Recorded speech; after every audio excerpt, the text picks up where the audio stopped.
Hi, it's Samantha from Samantha by Design. Welcome back to my channel, or welcome if you're new here. Today's time-lapse painting is a very special commissioned memorial piece. I absolutely loved creating this piece, and I know that this painting will be cherished forever. Let's jump right in, and I hope you enjoy the video. I'm working on a 16 by 20 inch canvas board that I primed with some gesso and a wash of burnt sienna. I then transferred my drawing using some Surreal transfer paper in white. I also used a grid method to make sure that all of my background elements were in the right spot. Since acrylic paint dries fast, I mixed all of the background colors that I needed before I started painting, as opposed to mixing as I go. I tried to match the colors as best as possible, however, the value of the color is way more important than the color itself.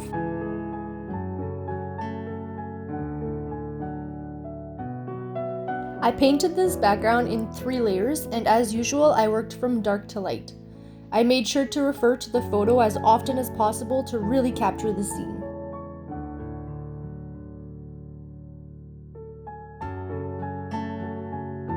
If you're curious about my color palette, I'll have all the colors listed in the description box below.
Once the background was done, I started painting the wooden rail that they're leaning on.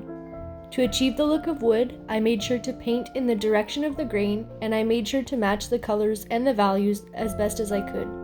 I also used a dry brushing technique to add some texture.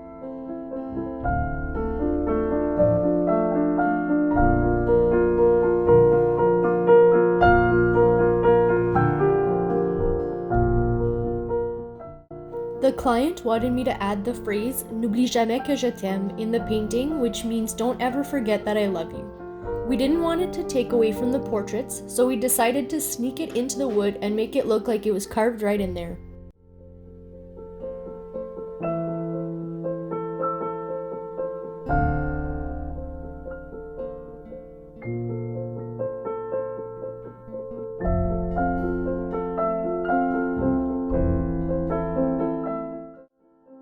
Once we were happy with that, I moved on to painting the clothes. Painting fabric is honestly one of my favorite parts of the process.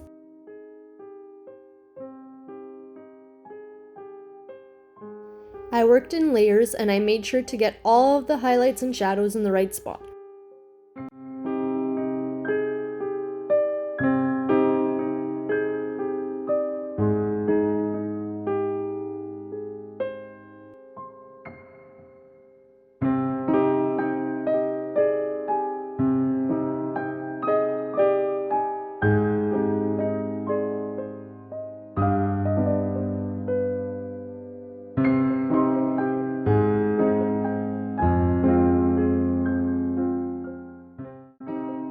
When you're painting something that's black, the highlights are the most important part because they add the dimension to the fabric. And when you're painting something white, it's the opposite. It's the shadows that really give it shape.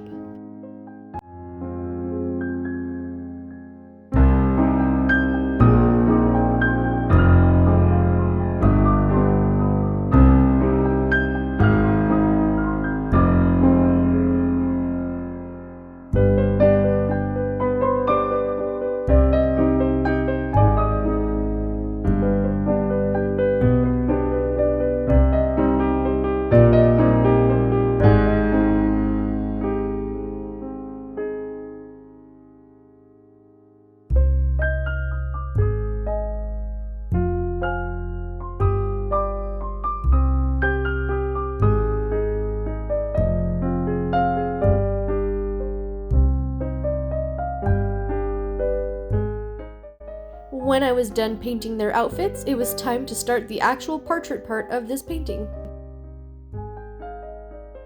Again, I like to mix my colors before I start painting since acrylic doesn't give me much time to blend.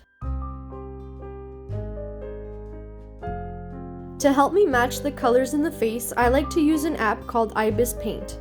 I use the eyedropper tool on the areas of the photo that I want, and then I create a circle with the color that I extracted to reference when I start mixing my paint.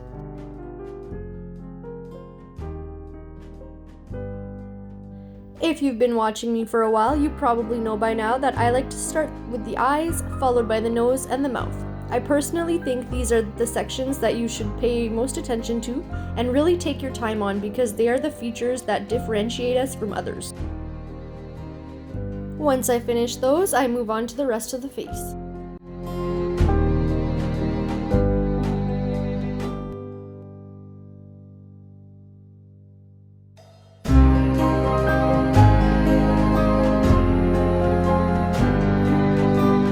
Once I'm done the first layer, I like to go back and do a second layer to refine the shapes and really get the colors right.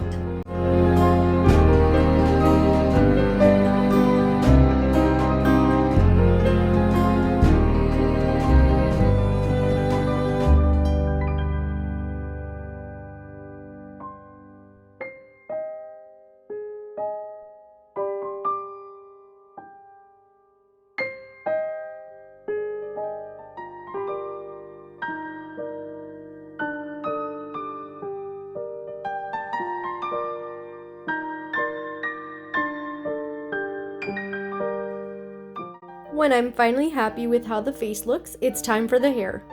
I find when you're painting a portrait in a smaller scale like this, the less detail you add, the more realistic the hair looks.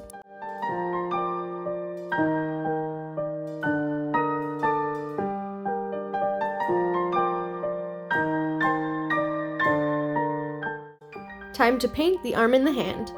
Hands are quite tricky to paint, but if you simplify them and separate them into sections and little shapes, it makes the process a lot easier.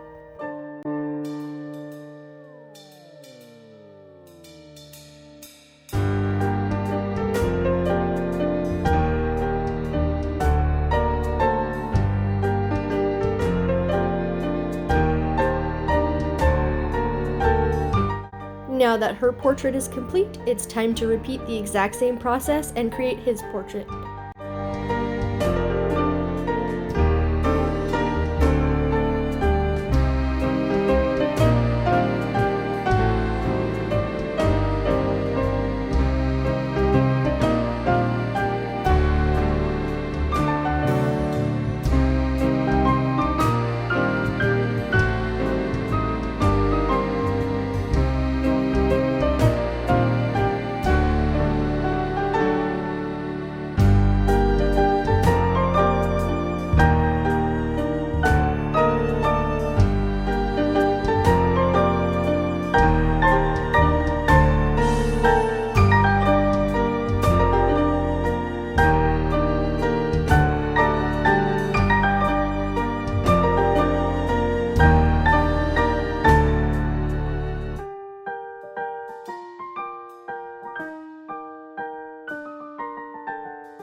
And of course, don't forget to sign your masterpiece. This is what the finished painting looked like. If you've enjoyed this video, don't forget to leave me a like and subscribe to the channel. It's free and it makes me happy and it really helps me out. You can find the links to my social media accounts in the description below. Thank you so much for watching. I appreciate you a lot and I hope you have a wonderful day. Bye!